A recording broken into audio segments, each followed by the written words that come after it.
So, just for an intro, so I'm Jeremy. I went to Calarts from 2014 to 2018 for acting, and this is Anton. Anton, yes, I go to Rosedale Heights School and I am from Canada. Yeah, Nice, bro. So, are you 17, 18? 17. Yeah, Yeah, yeah, bro, dude. I'm thinking back to life. It's crazy how much I'm sure you always hear this, and I always heard this growing up, but it's yeah, crazy how time really does fly because I'm 20, yeah. you know? I was actually thinking about the other day. I was, because high school is coming to the end. Yeah, yeah, yeah. I'm like, I'm never gonna be a kid again. I'm just Yeah. never gonna be that. And I was like, huh, it made Yeah. me sad, but Yeah. Yeah, I mean, there's definitely a lot of like a lot of the past few years has been like a lot of growing for me and like changing my mindset, which is stuff we can get into. But more importantly, like I want to answer the questions you have first and foremost. But yeah, so Anton is looking into going to acting schools, got accepted to Cal Arts, yeah, doesn't know whether to stay in Canada or do a year off. And so hopefully, I'm gonna try to help him figure out, with some yeah. questions about I was the Cal glad you Arts could do it experience. Yeah, dude. so soon because the acceptance deadline's May 1st, Yeah. and so it's really coming down quickly. But Yeah, so here we'll talk, and then you'll have like about a week to figure out. yeah, yeah, It's crazy how and fast it is. yeah. So kind of the dilemma is Yeah. that I got into CalArts. I got into Congrats, by the way, for the schools you got yeah, into. Yeah. yeah. Thanks. I got into AMDA, Nice. which Okay. Yeah. I haven't heard great things about, but Yeah. I don't know much. Jason And then I Derulo got went there, dude. into Jason Derulo. yeah, yeah. Yeah, I got into a couple schools in Canada, and so it's Yeah. kind of like my agent is really pushing for staying here for the big reason, Yeah. which is like just being international. I assume you didn't come from another country. You're just in Yeah. the Yeah. U.S. It's Yeah, yeah, it's way expensive for international students, right? yeah, yeah. So and it's also maybe you could relate to this, but like my first question was just about transitions. Like Yeah. first of all, coming in, how difficult is that? Yeah. And then coming out, what's it like going into the industry? Are you kind of expected to stay in LA with all the people that you kind of know? Yeah. And then you know, like just like that whole transition out of fourth year. Yeah. Okay. So for the coming in part, um, for me, I was a lot older than you when I went because like you're already more ready for the world than I was, dude. Because at 18, I was scared. I went to like a local community college where I'm from, but then so I think I was 21 when I went to Cal Arts, and then I got dropped off. And I mean, coming in, it is my experience is like of course very exciting. You're like, oh, it's this bubble in LA, all these, there's like great animation names and Disney and all this legacy there, and it's like, Yeah, what is this gonna be? Because the school was sold to me as like this kind of bubble of experimentation and creativity, where it's like for like 4 years you're just gonna kind of be in your own world, and then yeah, for make of it what you will. And so I was excited for that, and so like I was seeing some of the kids, and I was like, whoa, there's some like wild kids, but there is a lot of diversity. There is a lot of different kinds of, like, of course there's like the really shy kids and all these things. And as for the training itself, I was so, I think, taken aback at first, and I'll like be totally honest with you, I was kind of arrogant about it, mm, where I was like, oh, I already have a few years of acting training. I'm older than my classmates. My mindset was like, let me go in here and let me show that I'm a good actor. Let me show that I know how to act. And it really crippled me from like taking more chances, from mm, working as hard as I wish I did. And like, because they're giving you things like they do the voice work, you do the speech work, you do movement work. The first year there's Tai Chi. I'm pretty sure they still do it like that.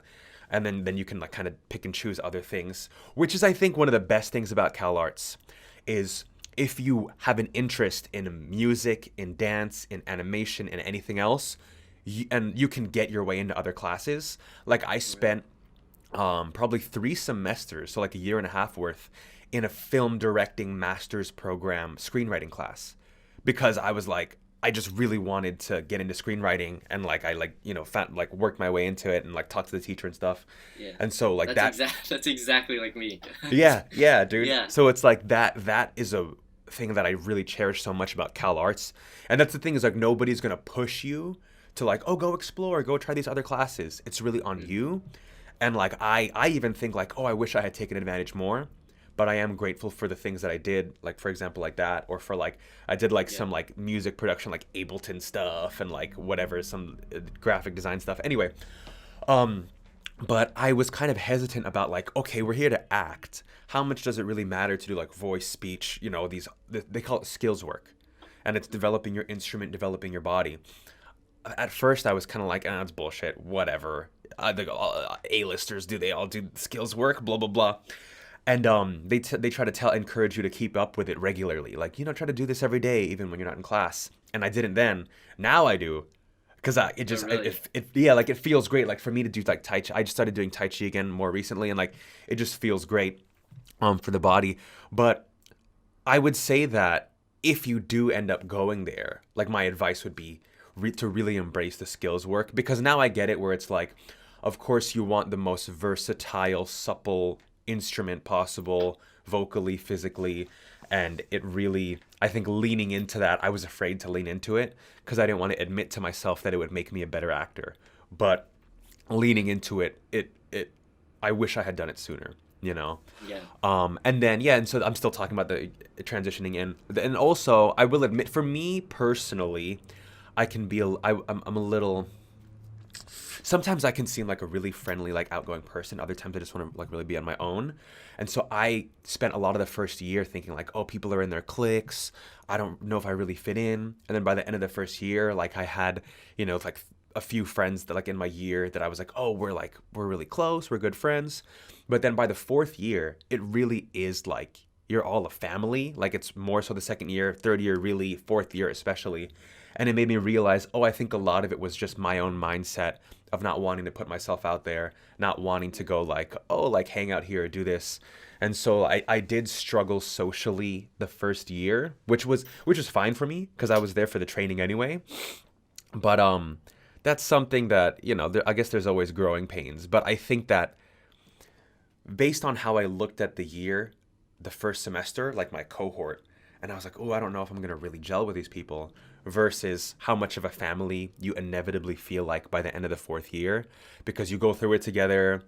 Some of you drop off for a variety of reasons, So it's basically all the same people. Yeah, it's a conservatory at Calarts, so you Yeah. are more or less in the same. Like it's usually a group of like 40, and so it's like your studio will be 12 of you, and then next semester it might switch out, and like they keep you all like for the first year, like you're with the same 12 people, pretty much all your classes, or at least studio, and then you kind of mix and match more as you go through, but. Yeah, that's kind of how it works going through the classes, and yeah, so that's transitioning in, and then transitioning out. Does it? You were saying, are you expected to stay in I LA and like? Yeah, so one of the things is, especially, I think it just goes for everyone, but especially Yeah, for international students, is like, if I go make these connections and then like let's say get the 1 year visa, and yeah, then like I'm trying to get work, whatever, and then it's like, oh, I for some reason have to come back to Canada, yeah, or for someone else they have to go back to, maybe they're from New York or something. yeah, Is that hard, losing everything you've made there? yeah. Kind of go, so is it kind of like an expectation to stay in LA and do all your work there, type of thing? Yeah. Well, here's the thing. I think that it's such an individual decision, because me personally, like I was born and raised in California, and then I went to school, and then maybe 3 4 months, not too long after finishing LA, I fell in love. Now I'm here in Sydney, Australia, you know, and the way I view it is like my classmates that are in LA still, sure, they're like in the thick of it. They're doing auditions there. They're like progressing in that way. But me, I don't necessarily have access to that. I'm not really auditioning here in Sydney because like I'm also moving to the Philippines, within the year, and then so I'm just like on a journey. But the way I view it is like I am so grateful for the training, because for me it was, I think I said this in the podcast, but it really is who it made me. as a person, I don't think will ever go. Like, I think I'll continue to grow on that for the rest of my life. It really built these Mm. foundations and this mindset, and also just the experience, right? Like, I'm not sure which ones I mentioned in the podcast, but it's like having a class that's co-taught by like a great film director and like James Franco. And then it's like, oh, I can kind of see like what James Franco's really like. And it's like, it's not all that it's cracked up to be. The illusions, I guess, I had about fame. And like, because I really was just like, I want to be famous. But it was because I was thinking at that age, Mm. I was thinking, I want to be famous because that's the only way I'm going to be able to make a living.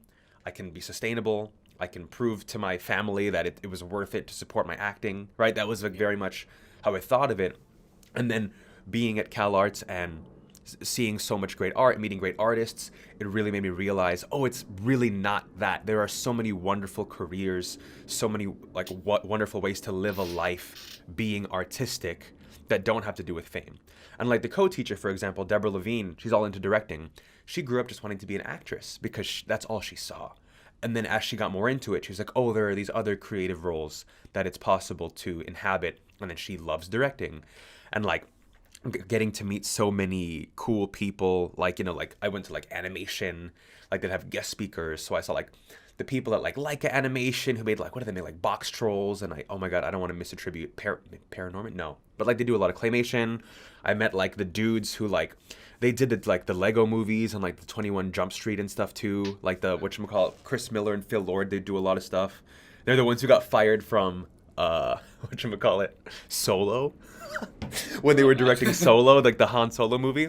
And it's just so funny because like I can And you imagine knew them them. like, Oh wow. well, I didn't know them. I like met them once and they were so funny. And I was like, oh, I could see them. I could see how they would be like, we're going to do our own thing or whatever. We're not going to do it Disney way. Yeah. But, so I would say, because like the thing is in my mind, I'm like, do I want to say it's better if you can stay in LA? I don't know. Maybe, because me personally, like I guess the simplest answer to your question is like I personally believe whether you go back to Canada, whether you stay in LA, no matter where you go, I think that the training will transform you if you let it and stay with you and will be 100% worth it, you know? Mm. And yeah, but like in It's Canada, more like about the training. Yeah.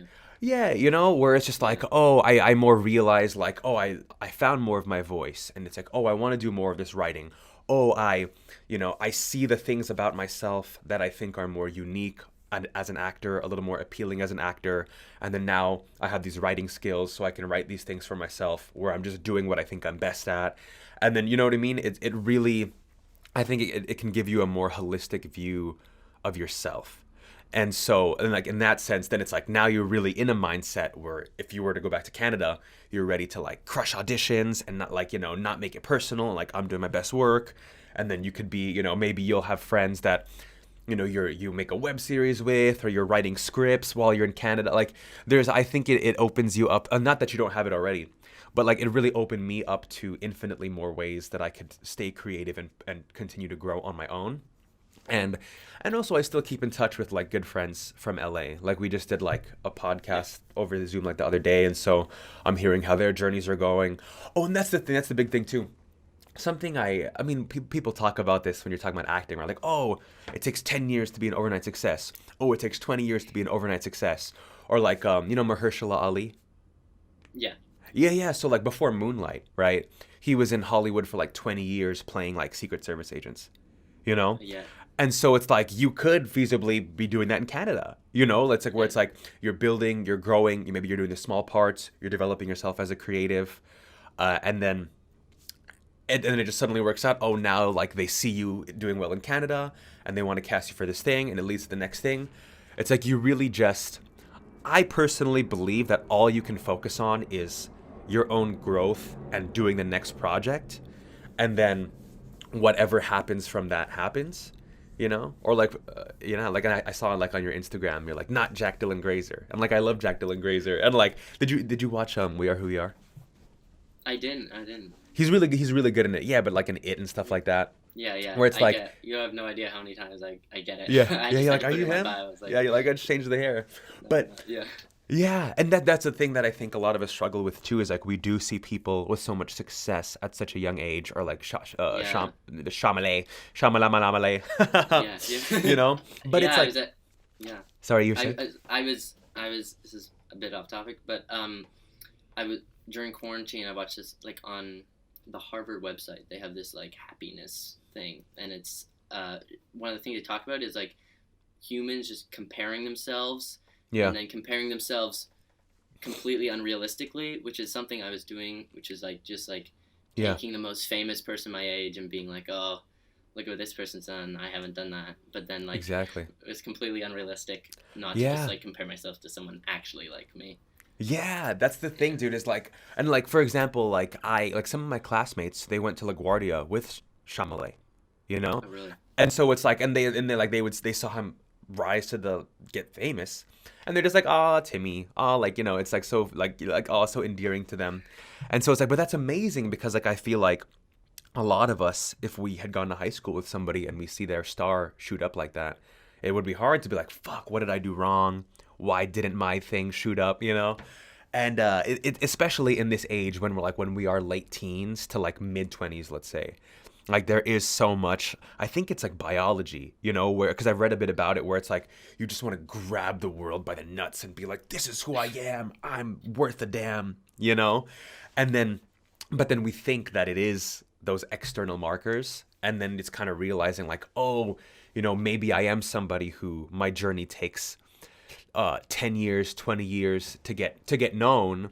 But then by that time you realized, oh, but like it's are those 10 or 20 years only worthwhile because I'm somewhat known now, because I'm in a TV show, because I'm in a Yeah. movie?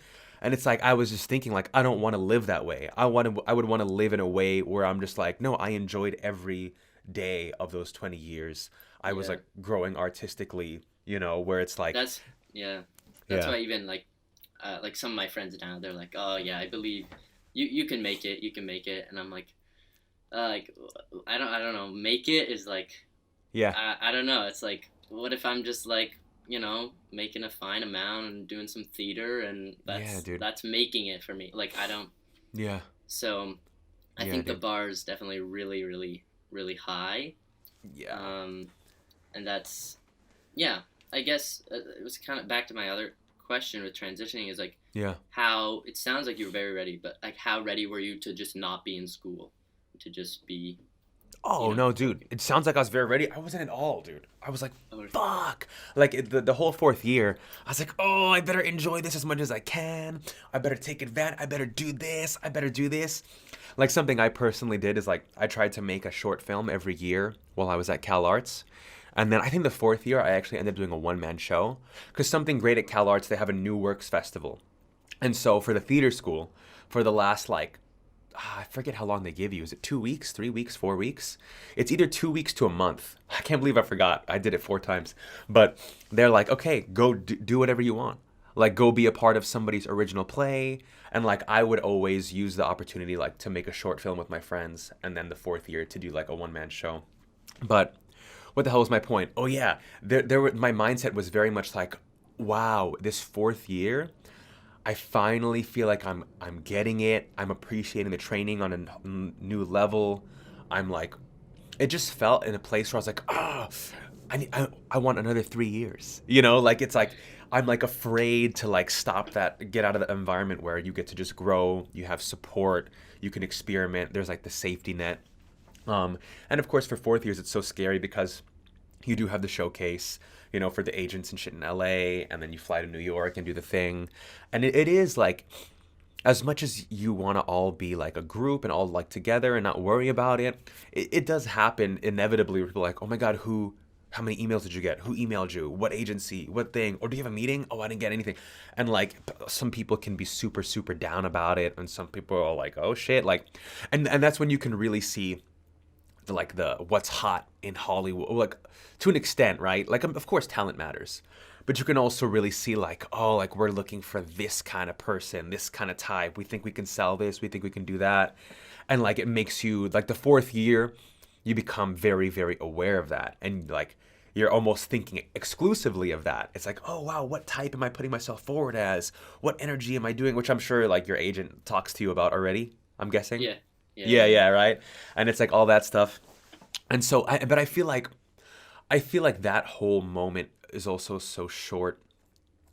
like it's so short lived, and it's with such a focus on the immediacy of it, where it's like we have alumni come and talk to us, and maybe somebody, let's say like 10 years ago, one of the actors got like all these agencies clamoring for him. He got signed to like a pretty bit, like I don't know, straight to like into Gersh, or I don't know, something like maybe top 10, right? And then there's somebody who nothing really happened, right? 10 years later, it might be totally flipped, where that guy's done nothing, and this woman who got nothing because she hustled, because she figured out herself and did all these things, now she's like, she's in 2 Quentin Tarantino movies, which is like one of the alumni who came. Her name's oh my god, Dana Gourrier, and she's she's a black woman who was telling us she didn't get too much after graduation. She moved to New Orleans because LA wasn't doing her any favors.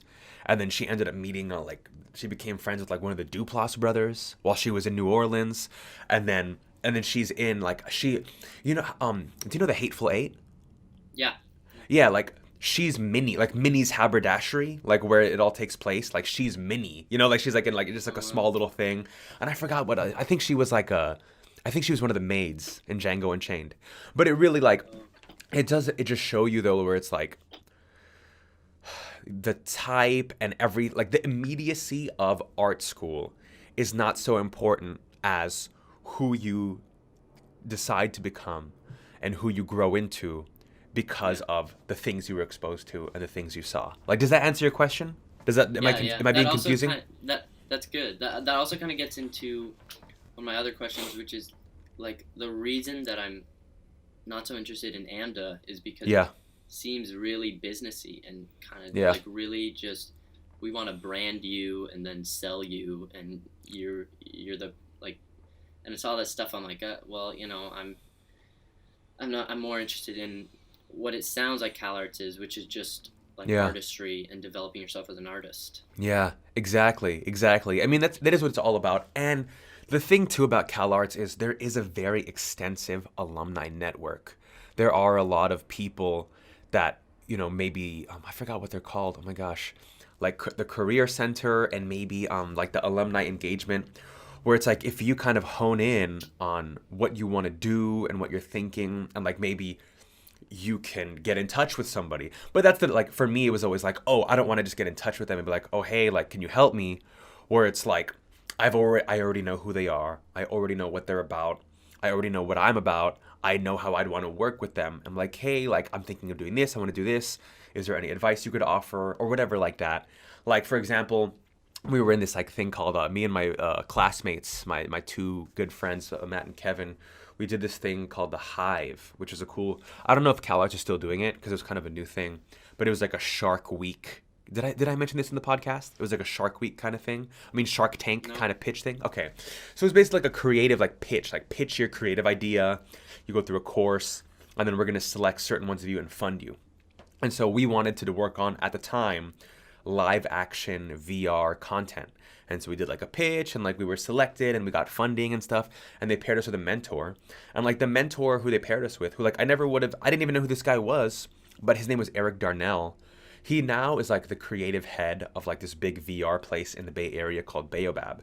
But he used to be at DreamWorks. He worked on like the Shrek movies and Kung Fu Panda and stuff like that. And he was a Calarts alum. And I was like, oh my God, this is so cool getting to like Zoom this guy and talk about our stuff. And like, and he's like helping us think about things. And it was like really experiences like that were so awesome. You know what I mean? And it's like, but the thing about that one too is like, most people didn't have that experience, but it's because me and my 2 buddies wanted to go for it. Like, let's do something more, And so I feel like everyone has it in their own way, to a lesser extent. Like, oh, I tried this class, or I did into this, or I met this person. But really, sorry, what was the original question again, Anton? Being an artist, right? Like the commercialism of some places the versus artistry, yeah. So what I would say is like I agree with you. Like AMDA does seem, very, I don't know if they're listening. They do seem very like, we're gonna put you in the industry. We're gonna teach you all about the industry and what it takes and blah blah blah blah blah. Where Calarts very much is like, while you're doing the skills work there, right? Which like you're doing the voice, you're doing the body, like you're developing yourself as an actor.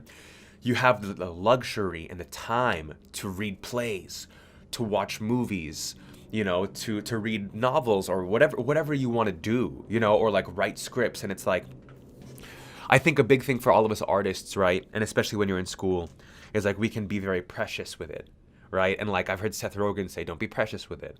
I just read The War of Art by Stephen Pressfield, where he's all about don't be precious with it. Where it's like we can get so in our heads of like, we want it to be perfect. We want to show our ultimate capabilities. We don't want to do something that we end up not liking or work through it until it becomes something we like.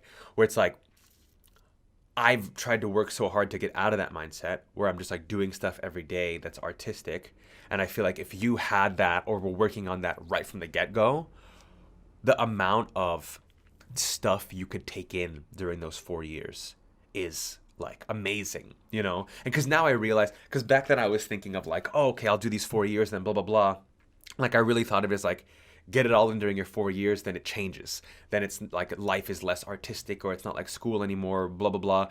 I kind of compartmentalized Calarts or art school in general, wherever you end up going. Art school versus life after art school. And now I realize, oh, it really is a lifelong thing. Oh, I really like, nobody's telling me to do it now. But if I want to, like I can go, reread an Arthur Miller play, and I can go like prepare a character as if I was, where it's like there are so many things that we can do on our own to get our creativity going that most of us just don't do because like we're just like busy with life and things like that. And so I would say that CalArts was instrumental in changing my heart and mindset about that, where I do feel like it does make you an artist. Like I feel like CalArts in a nutshell, if you let it, does make you a lifelong artist in a way where it's not so focused on the commercialism and blah, blah, blah, Yeah, that's exactly what I want. Yeah. Yeah, dude. What do I have? Yeah, I guess I was just wondering about like an average day, like Yeah. and just like I know there's a lot of performance opportunities and there's a showcase in that, and I've heard Yeah. about that a lot. Yeah. But like just on like a normal Wednesday, what would you be doing? And Yeah. that sort of Yeah. Oh, dude, it's so much fun. That's reminiscing. Just reminiscing, Yeah. Anton, makes me, if you end up going, or no matter where you go, I'm so excited for you for this part of your life. But anyway, so an average day, it does loosen up over the 4 years. You have more and more freedom. But let's say, okay, let's first year. Average Wednesday, I'm not sure what Wednesday would have been like. But okay, let's do the week. So Yeah. maybe Monday, you'll start off voice in the morning, an hour and a half of voice class. You're doing whatever, you're doing undulations, you're stretching, you're doing like, and you're talking about concepts. And then maybe after voice, maybe like 11:30 to 12:50, you have movement. And so movement changes. I think first year we did yoga. And so like you're doing yoga and like just getting in your body. And then, and the different movement classes just throughout the 4 years, I guess I'll just say it now, it's like, so there's yoga, and then there's this thing you get into like the third year, like 5 rhythms, which is really cool, but it's just exploring different physical textures. I forget what they're all called, but there's like kind of wavier ones and like harsher ones, and it's just kind of playing with using your body with different characteristics, and like you do music and you guys move around the room. There's really cool group experiences you guys have where you're kind of like zoned out, but like in your peripheral you can see how everyone's like moving to the songs, and you bring your own songs in and stuff. We did a bit of like bar and like kind of more stretching work. We did like a little bit of like kind of Pilates and like some like choreographed dance, like just to do stuff like that.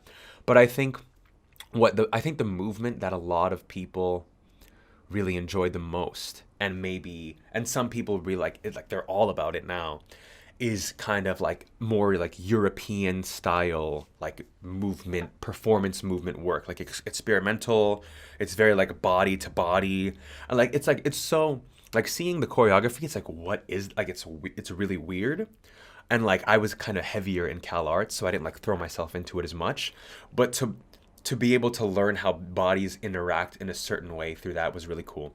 And then so yeah, and so that's like an hour and a half in a day. And then, so your morning will be 2 of the skills classes in any order, like voice and speech, movement and whatever. and then usually from 1 to like 3:50, like about 3-4 hours a day. And we would do this twice a week, is your acting studio. And so that's all about scene work. You're putting it up with your classmates. You're doing exercises specifically related to acting. Your studio teacher is going to assign you plays to read, playwrights to research, things like that. That's really like the acting. That's where all your skills work is supposed to all come together, you know. And then Tuesday is like the same, where it'd be like, oh, if you had voice and movement the other day, then you'll have speech class. And oh my god, what's the other one? There's voice, speech, movement, maybe Tai Chi. There you go. First year you'd have Tai Chi in the morning, and then you'd have like speech work. And so the speech work, you primarily focus on Standard American, which is this weird. Are you familiar with Standard American? No.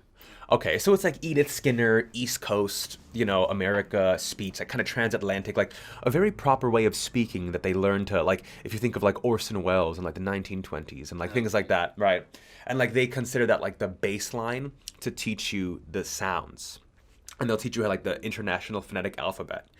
And then from there, you get into, I think they do RP, like received pronunciation, like BBC English. And then towards like third, fourth year, you can accent specialize, like you can do accents on your own, like, oh, I want to look at French, I want to look at German, like you do like assignments kind of, and you present to each other. It's like, oh, these are the sounds of blah blah. And then like and then so yeah, there's speech, and then like and then so beyond like the 2 skills classes, and then so since you'd only have the studio twice a week, so Tuesday for example might be like you have the skills class in the morning, and then you could do electives for the rest of the day. It's like you could do like an improv class. You could do, a lot of people loved African dance. That was a super popular one. A lot of people like gamelan, which was like this Indonesian drumming class. I did capoeira one of my semesters, which is like freaking like, I think it's like Brazilian. Like it was crazy because I went into the class and I was like, okay, let's like, do some, dance martial arts. And it's like, okay, now do a handstand and walk across the room on your hands. And then people started doing it. I'm like, this is the first day. I was like, what's happening in here? They're just like, whoosh. I was like, Jesus Christ, I'm gonna die in this class. And so there's like all kinds of things like that. You could learn other classes I did personally. I did like video, like sound editing for like in the film video classes, and like, oh, how do you do post-production sound, and how do you do this, and like learning about that, and like learning Premiere Pro to like edit videos. I'm trying to give you like really what the possibilities are. There's there's all the music classes, and then I mentioned the animation classes. Are there any academics, like stuff that you're kind of expected to do in that sense? Not really. So the thing is, I transferred, so I already didn't have to do it. But then it's like there's critical studies. That's what I always forget to mention. Critical studies, it's like a certain amount of classes that you need to have to get your degree that are kind of considered growing you as a person, growing you as an artist, right? There's like, it's like science, but it's like in the most artistic way ever. Like it's not a real science class, or it's like math for artists or like that. There was like a hip hop class, which is so hard to get into. I tried, I never could get into it, but it's like you like study hip hop and you rap 16s in class and things like that. One I really liked was it was, I forget what it's called, but it's like 20th century art movements. That's exactly what it was called, actually. And like I just studied like Dadaism, Surrealism, like things of the past 100 years, and it gave me context. And like I'd heard of Andy Warhol, I had heard of, absurdism, but it gave me so much more context and understanding of how it related to each other, how it might inform my own art, and like as an actor. I had another class that was similar, like I think critical studies, art of the invisible, and you just look at radio, the power of podcasts, and like you do, and even like in a way where you can make soundscapes and like tell stories and do sound effects and music. And so there are academic classes, but they're so artistically geared that like it doesn't feel academic in like a sense of where it's tough for like math and science. It's like artistic academia. And what else? Oh yeah, and there are most of the acting students hated these ones, but I liked them. But it's like in the, I think first 2 years, it's like conversations in contemporary theater. And that's like a once a week class where it is more academically studying plays specifically, and like there's like quizzes about them, you know what I mean, and like kind of things like Mm. that. But it's like on like, you know, like Orestes and like the ancient Greeks and stuff like that. So I thought it was fucking awesome, you know. Oh, yeah. But yeah, and so that's, I think that's in a nutshell the academic extent at CalArts. Oh, and also there's no actual grades. It's like high pass, pass, low pass, and then no pass. And you really have to like not even fucking come or try to not pass. You know? Yeah. Like, yeah. It's really the Okay. miscreants who got in that boat. Oh, yeah. Yeah, dude. Um, yeah, what else I have? Oh, yeah. Um, I'm at an art school right now, art high school. Nice. So I don't know how different it is, but I don't feel challenged, and it's like it's not a bad art school, Yeah. but it's more that I don't feel like it's really challenging me in that in the acting sense, or even some of my other courses which aren't like arts courses which I'm not even as good at. So I Yeah. was wondering, like, how would you say university or art school is like a step up from? I don't know if you went to an arts high school, but I didn't. I went to a regular high school. But what I can speak to is like the feeling challenged. I definitely felt very challenged at CalArts because at the end of each semester, all of your skills work teachers will do a write up of you.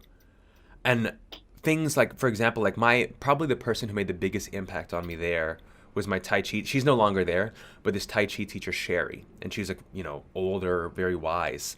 And the first semester, I didn't even think she was looking at me doing Tai Chi. Like there were so many of us in the main gallery doing it, you know, and I was like, oh, okay, I'm okay.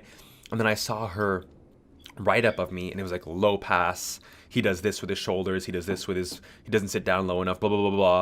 And I was like, oh my god, she was like seeing my body in a very precise way without me even knowing it, you know. And it was just kind of one of these moments of like, fuck, they really know what they're talking about in terms of the skills work. And of course, at that moment, I was like, who even? Why do I even need Tai Chi as an actor? You know, like that was my mindset. But then now I love it. You know what I mean? And like, and I'll tell you why too, just like to contextualize it. The reason why I think Tai Chi is valuable, and same reason with yoga, right? One, it helps you connect to your breath and connects your breath to your body, which is good.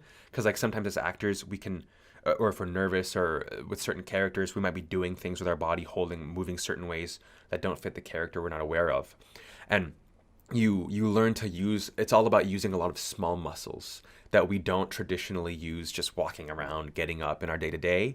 And so you're able to become a lot more specific with your body. And then of course you want to get to a place where you can let it all go, but then it's still in there where, you know, you can see somebody who is very, like, for example, dude, I saw Sherry taught this other CalArts alumni like 20, 30 years ago. Like he's an adult man now. And she told me like, oh, down at South Coast Rep, which is in Orange County, it's like a pretty good like equity theater. He's playing LBJ, which is like an American president, Lyndon Baines Johnson. Like you know Bryan Cranston from Breaking Bad? yeah, He yeah, played the role on Broadway. And so she like told me like, oh, go watch him. You know what I mean? Like go see what it is like when someone like so good with the skills work it has really developed his craft over like decades, right? And so I watched him. And like I really don't think I'm biased as a CalArts kid, and maybe there were even other alumni in the cast, who knows. But to me, he was infinitely more compelling than anybody else on the stage. Like the way he moved was so specific, the way he talked was so specific, and it just felt so effortless and honest. And then I went back to Sherry and I was like, I couldn't take my eyes off of him. And like, you know, this guy will never hear it. It's theater. Like the guy playing MLK sounded like he was like yelling on stage. Anyway, but when I went back to Sherry and I told her how captivating I found his performance, she was like, yeah, isn't it? He doesn't walk like that or sound like that at all. You know, like that's not him. And so I have no idea. To this day, I have no idea how that guy really is. Like just yeah. because I saw him playing LBJ. But anyway, like that's, I guess, the usefulness of like those kinds of work. And oh my god, I went on a tangent. What was I answering when I talked about the Tai Chi and yoga? We were talking about how like the challenge. Challenging. Oh, there we go. Yeah. Yeah. So I felt very challenged because when I didn't take it seriously, And when I didn't push myself and I didn't practice every day and I thought I could get away with it, I didn't get away with it. And a lot of the kids, if you think you're getting away with it, it's just at a certain point the teachers don't care anymore about you. Because it's like, oh, okay, if you don't care about your growth, why should we? Like, dude, one of the teachers that I had, which I was very fortunate to have, second year is all Shakespeare. The first semester, yeah, it's great. It's great though. It's great. The first Yeah. semester was with Mary Lou Rosado, and so this is a woman who she was in the very first graduating class of Juilliard. She was like in there with Patti LuPone and Kevin Kline, and like people that have gone on to have great careers, and she was like just fabulous, just in every way, right? And then our year was the last year she was there. And then I think I was like alone with her towards the end of the year, and I asked, "Oh, Mary Lou, like, why are you retiring?"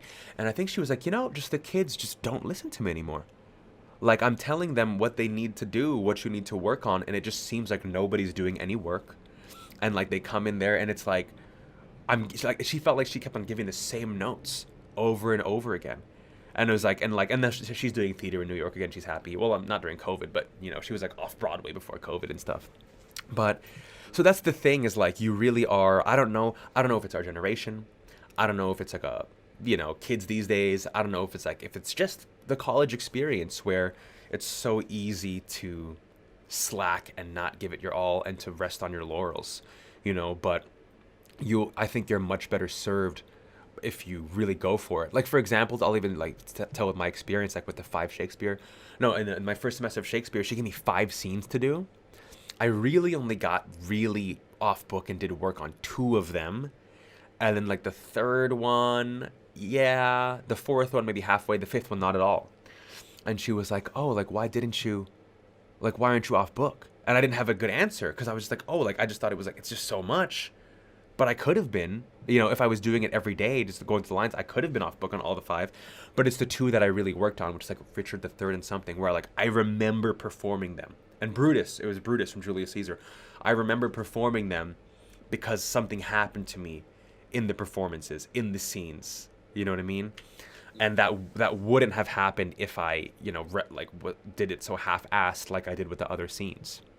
And yeah, so I would say like you definitely always feel challenged, definitely in the acting skills work. And then beyond that, it's up to you how much you want to challenge yourself with reading new things, watching, like there's a film library, which is great. You can go in there and sit in like a big comfy leather chair, and there's like personal TVs and like headphones, and you can like spend all day watching movies, or or just watch one movie. Like they have an extensive catalog of like a bunch of the greatest films of like whatever past 100 years.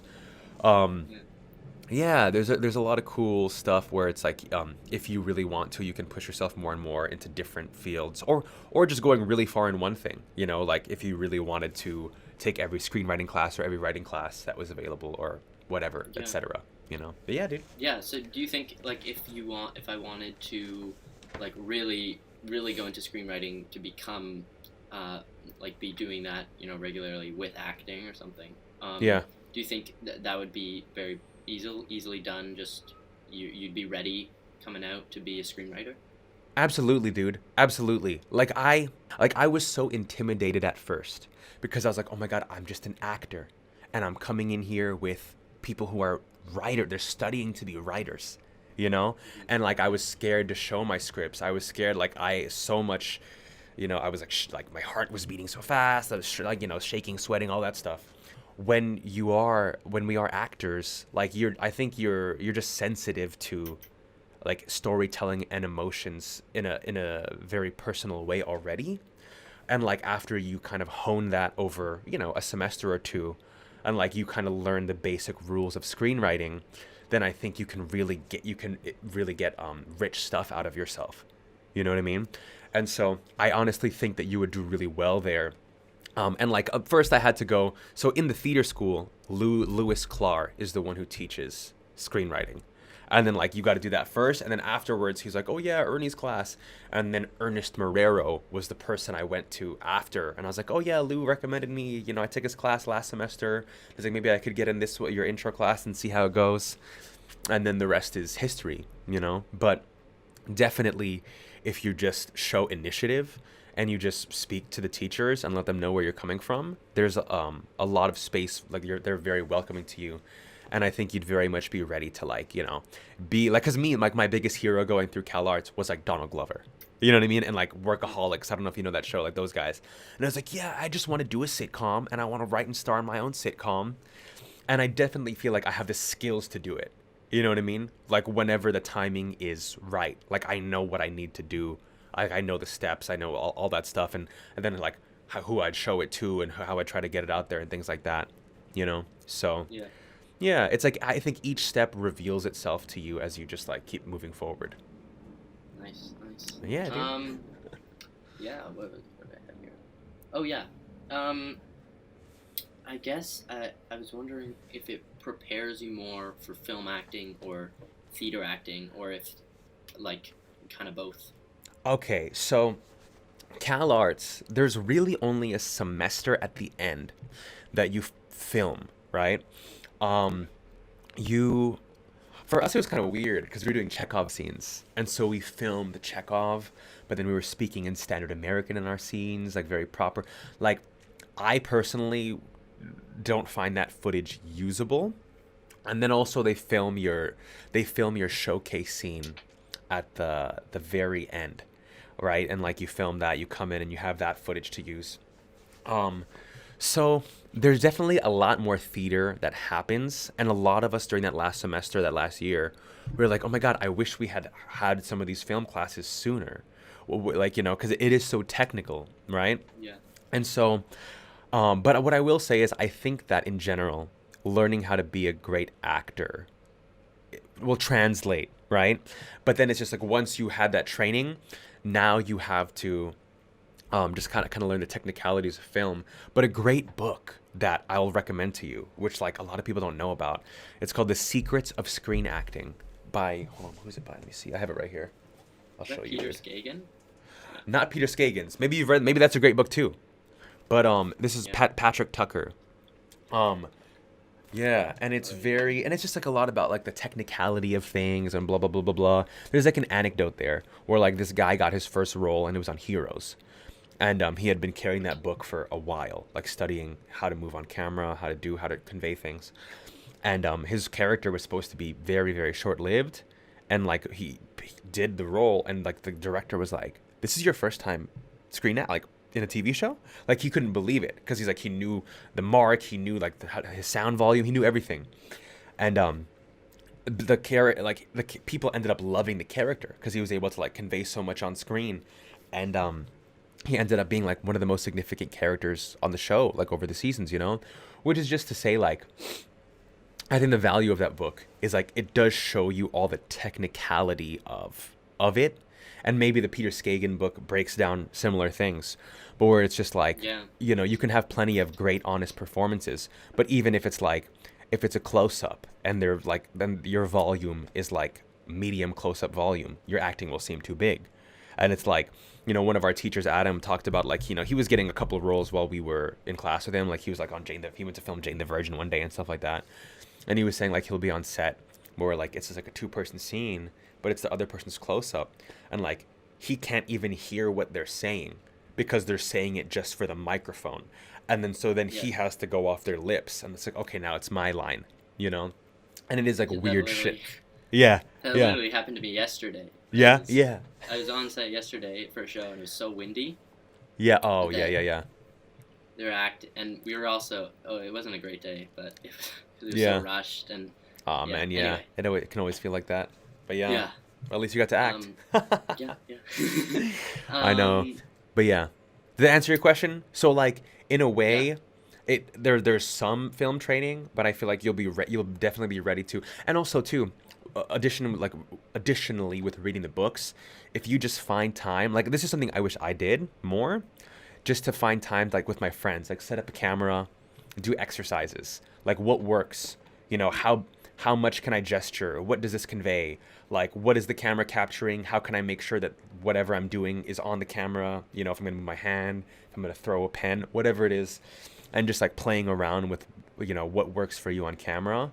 I feel like that's something I still need to do, honestly, and I feel like that will really help you stand out as you start auditioning, whether you're in LA, whether you're in Canada. You know, when it's just like people like they have a sense for that when like someone really knows how they're coming Yeah. across, whatever the shot is. You know. Yeah. Yeah, dude. Yeah. How much time we have left? Oh, okay. We got What was time. I gonna- Oh yeah. I guess. Well, it seems like every art school, it's kind of like, you're going to art school. Don't be auditioning. Don't be working outside of school. Yeah. So I was wondering, like, when you're in that off season summer area, Yeah. is it easy to kind of do fit in some work there or kind of do something in LA? Yeah, definitely. There's a lot of people during the summer who they all do like a play in LA over the summer if they want to stay in town, or they will just try to audition for some things, whether it's on backstage because like a lot of people they weren't trying to get like agents and stuff. I mean, some people like you already had some representation, and so they could have been doing some auditions. But there's definitely time, yeah. But like you said, while the school year is happening, they really want you to focus on the training. And I would also say that too, where it's like I would also recommend that you just focus on the training. And I get it, it can, because in that moment everything feels so immediate. Like I also wanted to be like, well, shouldn't I already be auditioning so I'm already a little bit ahead by the time I graduate, like, and then I have some credits and I do this. But when I graduated I realized, oh, I think the best way to spend those 4 years is learning and soaking up as much as possible. And then you have your whole life to go do things that are not art school. And you have like to go audition and to go try to be in projects and do all these things, you know? Hmm. Um, Yeah. I yeah. watched a. I don't know. I went down a rabbit hole. I watched a video and I was like, "Should you go to acting school?" And the guy was like, "Fuck no! Like, Yeah. you have 4 years right now to be auditioning. You're gonna give up those 4 years when the." And I was like, "Oh gosh, maybe." But Yeah. That's one way to look at it. yeah, I was like, so, Yeah. Yeah. uh, Um, but yeah, yeah. I mean, I feel like that's just, I get that mindset. I feel like it's just, but I feel like if you are somebody who feels that way, I don't want to say that you don't value like being an artist or like really like coming out like like becoming like thinking like an artist and having like the heart of hmm, somebody who is that at the core like a storyteller, but it does seem to like tend toward that side. Like yeah, it does kind it of feel feels like more industry the business. immediacy. Yeah. Yeah, right. It's like pay your dues, build up right now. But the thing is, right, like this is like a Steve Martin quote, which I don't know if you've like heard it before, but it's like so many people ask him, how do I make it, right? How do I get to a certain level? And then he's like, how come nobody's asking me how do I be really good, you know? And so that's the thing, is like a lot of us too, we can think, oh, I want this opportunity, I want this, I want this, I want this. Like for me, I was like, oh, I'd love to be in, I want to be in a Tarantino movie, I want to be in a Wes Anderson movie, I want to play Johnny Depp's son in the next Pirates of the Caribbean, right? Like stuff like that. But it's like, oh, if that opportunity was on my lap right now, would I even have the skill set and the mental strength to perform at a high level? You know what I mean? Doing that. It's like, who am I? What do I have to offer? And who am I? You know? Hmm. And I definitely think like if opportunities present themselves to you, sometimes you just know like, hey, I'm just gonna go for this, and I don't know exactly what I'm doing, but I'm gonna like do my best to figure it out, and like it'll change you. And then I think there's other times where it's like we can feel so much like we want to do something we're not ready for yet. And so yeah. Oh, and here's something I'll tell you too. This is a good thing that Dana Gourrier said, the one who was in the Tarantino movies. She was saying there's times where your heart will like it's what you're meant to do, but you don't want to do it because you know the sacrifice it entails, the loss that it entails, but you know that it's the right thing. He's like, Hmm. and those are the things you have to do. And it's like, and there's other moments where you can just, if you really sit with yourself, your heart is like, that's just not the right thing for me right now, you know. And like you have to clarify, like it's not out of fear, it's not out of sacrifice or loss. Like for example, she was saying like she's really feeling a tug to go to be a director, and she's like, oh my god, that's a whole nother line I have to get in, because I've been working my way up to the acting line. It's like, but I mean, if this persists, then I have to just go for it. And I think that, I hope that guides you as you like are Yeah. moving through like this next week, this next 2 weeks, where it's like, I think after our conversation, you're gonna know in your heart whether you're meant to go to Calarts, or you're meant to stay in Canada, or you're meant to take a year off. You know what I mean? And it's just like, yeah. So I guess just Yeah. One clarifying of for the, yourself what's difficult versus what's necessary. But sorry, you were gonna say? I was off of that. Like, if I'm being completely honest, and it's kind of like a just like a gut thing, and this is one Yeah. of the other things that like really spoke to me in your podcast was like you had that feeling in the audition where you're just like I gotta go, and I had Yeah. like with two schools that I auditioned to, one of them was Calarts. It was just like this like, oh wow, I don't even know it was, I think it was Adam Smith or Is that who auditioned you? um Yeah, he's the one yeah that was in yeah Jane the Virgin and stuff, and like Taken and stuff. Yeah, yeah, oh yeah. He's a voice teacher. yeah, he was so cool, and I was like, wow, this is really Adam what J. I want. and Yeah. and so it's kind of like when you're talking about the sacrifices, the kind of thing where it's like all these people, like my agent and like people saying like, like or like even like being on set sometimes, like, oh, if you're already doing stuff here and there, there's no real point going to art school. But it's just like that feeling where I'm like, I really want to go. Yeah. Dude, Anton, here, like, take it like this, right? Shia LaBeouf, obviously very problematic right now, has done some really fucked up stuff. But during the time I was going to Calarts, he still is like one of the most famous actors, one of the most successful actors on the planet, right? Hmm. He was trying to go to Calarts because he felt like being raised in Hollywood, being in the industry, being in all these being in Michael Bay films. He felt there wasn't this artistic part of him that was missing, that was never developed or fulfilled.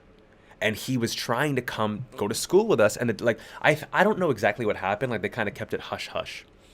But I think what ultimately happened is they just thought it would be too much commotion to have him going to school with us, and like there might be paparazzis, and like all us other students might like fanboy too hard and like things like that, right?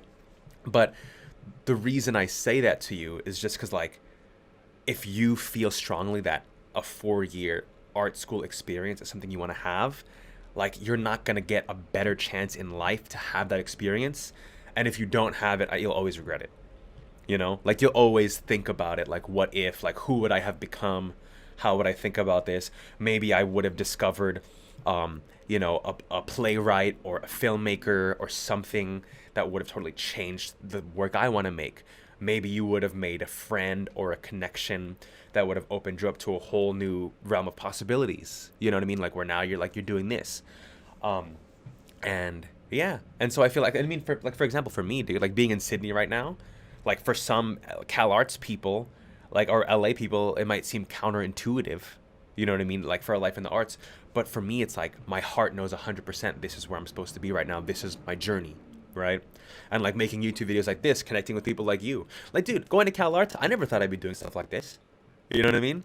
I never thought that I would want to make videos talking about like the artistry of life. But after graduating and then seeing, I guess, like, I think it's like everybody in their 20s, and like my experience and my friend's experience just happens to be that of actors. But it's like, I feel like a lot of our 20s are this kind of big clash of where it's like the first time you feel the disconnect of the life, what you thought life was going to be versus what life is actually like. And then it's like, oh, how do you navigate that in a positive, optimistic way where you're still growing, you're still feeding your artistry? You know what I mean? And like, I'll tell you another thing that might be cool. There was another alumni who's like all about storytelling, and he's written essays that like the New York Times has published and shit. His name's Christopher Rivas. And like, he told that he did one of his stories for us when he was like substituting our class for like 2 weeks. And he said he used to always want to be in a 27 club. He's like, that's the coolest thing. It's like, make your mark on the world, and then you're young, and then you die. And like, you know what I mean? You're going to remember James Dean, Amy Winehouse. You're going to remember me forever. And he's like, and then I hit 27, and then he ended up learning about this different club. And it was like the 7 Great Works Club. And it's like, I don't know if it's like Leo Tolstoy or like whatever, just like these great artistic figures. I'm sure there's plenty that I don't know who they are. But These are people who arguably they made 7 amazing like masterpiece level works in their lifetime, and then they passed away, and they lived to old age, and they really they left enduring things. And I feel, and like he's like, and that's what I strive for now. It's like I want to make 7 great works. Have I made the first one yet? I don't even, probably not. You know, but yeah, dude, and I feel like that experience, like going to CalArts would help set you up for that, like that kind of life, you know? Yeah. Yeah. Yeah, dude. What else do I have? Oh yeah. I'm a singer as well, and I do Oh a lot yeah. of musical theater. So I was wondering what the musical theater scene is like at CalArts. Okay, so CalArts, this is the thing that's probably the least favorite aspect for a lot of us. It's very experimental. And so the thing is, it's like, it's the last, I'll admit this, I don't know if I might cut this out. I like purposefully sabotaged a lot of my auditions because I didn't want to be in the productions. I wanted to just have time to like make a short film or something, But the thing is, it's so experimental. There's not really any other school in the States or even in like the Western world that I'm aware of that experimental theater is given so much I guess priority. So in a way, CalArts is like, we need to make sure experimental theater has a place to live. And the other edge of that is it can seem too experimental. Where it's like, okay, like maybe let's just put on Death of a Salesman. You know what I mean? Like it can seem like that sometimes. But there were people who like did their own musical. They did their own musicals. They did this thing. If it's something you're really passionate about and you want to do it, you can go to like events. You can put on your own musical. You know what I mean? And get licensing or like something like that. There are singing classes that you can get into. And in terms of like the straight up acting curriculum, musical theater doesn't really have at all a place, and singing. Okay. Yeah. But some of the experimental plays people put on, they'd have people singing in their plays or whatever they would do. Yeah, so that's what it is. It's like there's singing opportunities, some singing in the experimental work, and then you have the opportunity to do as much singing and self-produce stuff as you want. Okay. Cool. Yeah, dude. Uh, Oh yeah. Uh. I don't know. I couldn't find. You said in your podcast that at the end you were like, "Oh, there's some financing things," but I couldn't find the part about you're like, "Oh, I'll add it later." Oh, I couldn't never did find that. So, I oh, never okay. made I never made a shorter video. But after Oh, after our talk today and after that one, I'll probably have the things in my mind of like, this is what's most useful to like incoming students, and like I'll try to make like a 5 to 10 minute video. Yeah. nice. Yeah, I was just wondering like how to kind of I don't know handle the finances, make a dent in it, how it's affected your life. I took out some loans from the U.S. government, and those I still have, but they'll be easy to pay because like the government lets you pay in like a certain amount. Yeah. And Wow. so I don't know what you'd have to do in Canada, if you'd have to a private lender or something like I mean, what are your options? What are your options? Well, I have a lot of savings myself. Yeah. But it's real because it's American dollars.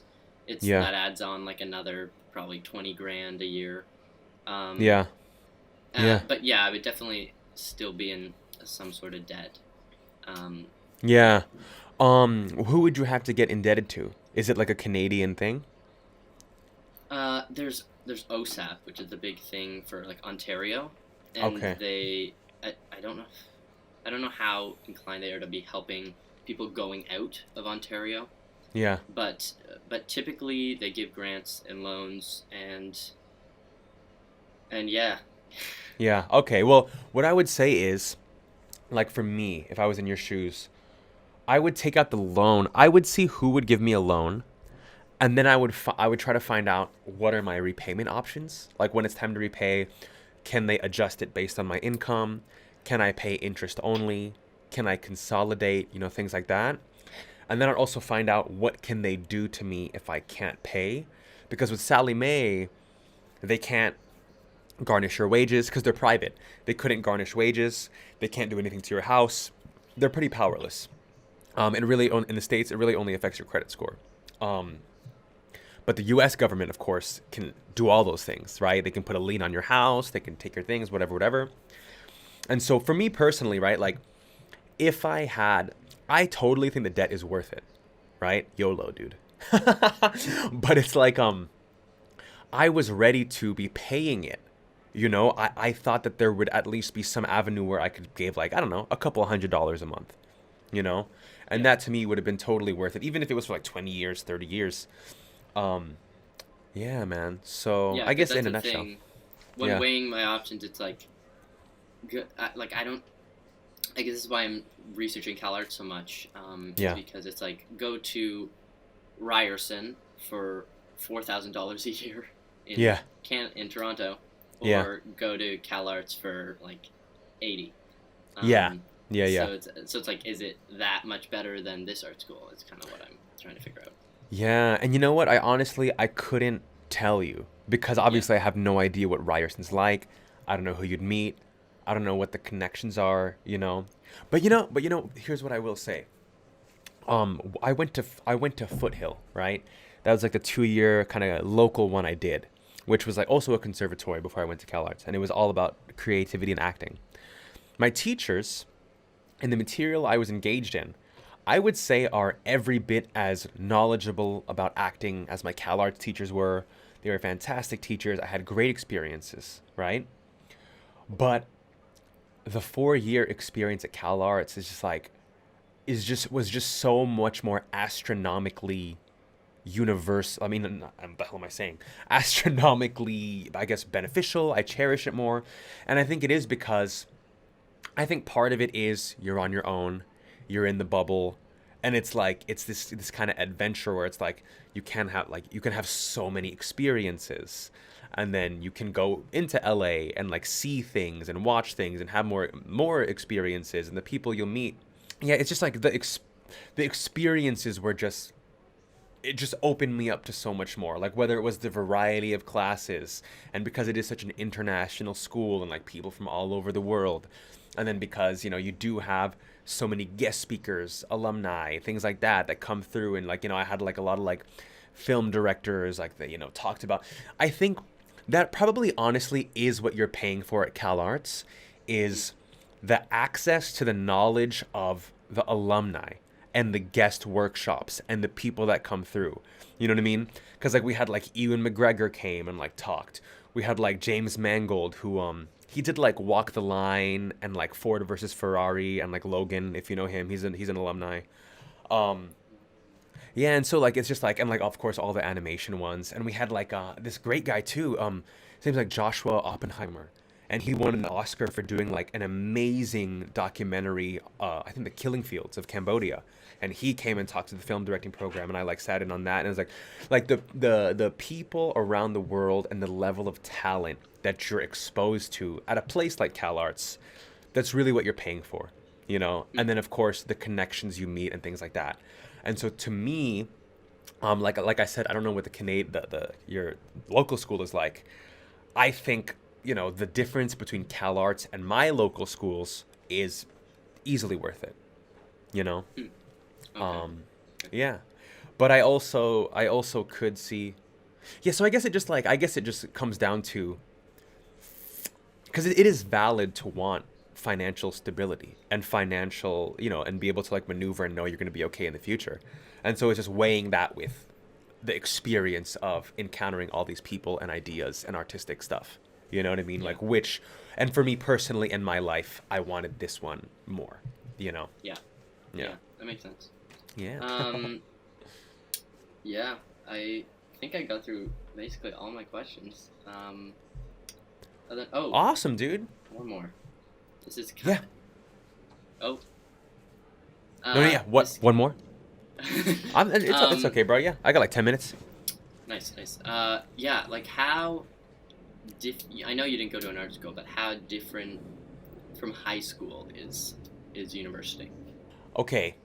Incredible. At first, you're like, oh, how different is it really? Because like the clickiness that I perceived, But after that, it's monumentally different because you're really in charge of your own education, I think, in in your secondary school, which is great because you just have so much freedom.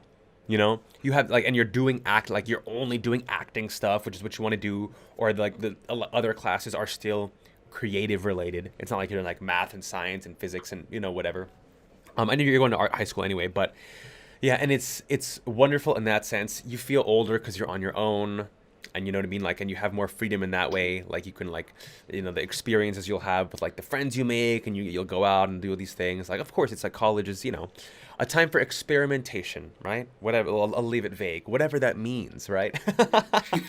It's a time for experimentation, but yeah, I think it's monumentally different in the sense it's so much better, you know. And I'm trying to think if there's anything else that makes it so. I guess yeah, and the people you're exposed to, internationally, and also Calarts. It doesn't feel small when you're there. It feels like a living, breathing ecosystem, but it is quite small. Like they only accept, I think, around like, I think the total student body every year is around like 500 kids. So you're sharing you're sharing the campus with like a few hundred other people, and you see them around. You recognize the same people, which is also why I'll warn you, if you end up going, be careful with your romance, because there were people like, for example, they dated right in the beginning of first year, things didn't work out. You awkwardly have to sit in all your classes together the rest of the year and then see them for the next 3 years, right? Yeah. That's like a big thing. I mean, humans are like that. It just happens. But there was a lot of awkward stuff, dude, because, Yeah. it's like people were getting incestuous. But Yeah. so that is one of the things about having such a small school. But yeah, I would say very different from high school in like in only positive ways, you know? That's good. That's good. Yeah, man. Great. That's all. That's all my questions. Awesome. Well, hey, great to meet you, Anton. You seem like a great kid, man, and Yeah. I wish you that. Let me know what you end up deciding, bro. If you end up Yeah. I going to will. CalArts, dude. Yeah, I mean, you could stay in Yeah. touch, and if you ever have Yeah. any more questions, whatever, shoot me an email. I'm here, Thanks dude. for thanks for talking to me. Yeah. Yeah, of course, man. Hey, I wish you all the best. All the regards to your family, man. Yeah. Let me try to think if there's any last things I'd want to say to you about the experience. No, I think we pretty much covered like all the important stuff, man. Yeah. Yeah. Yeah, dude, well, so good luck making your decision, and it's a real Yeah. exciting period of life you're heading into, man. Yeah. All Okay. right. Yeah, here, I'll stop the recording.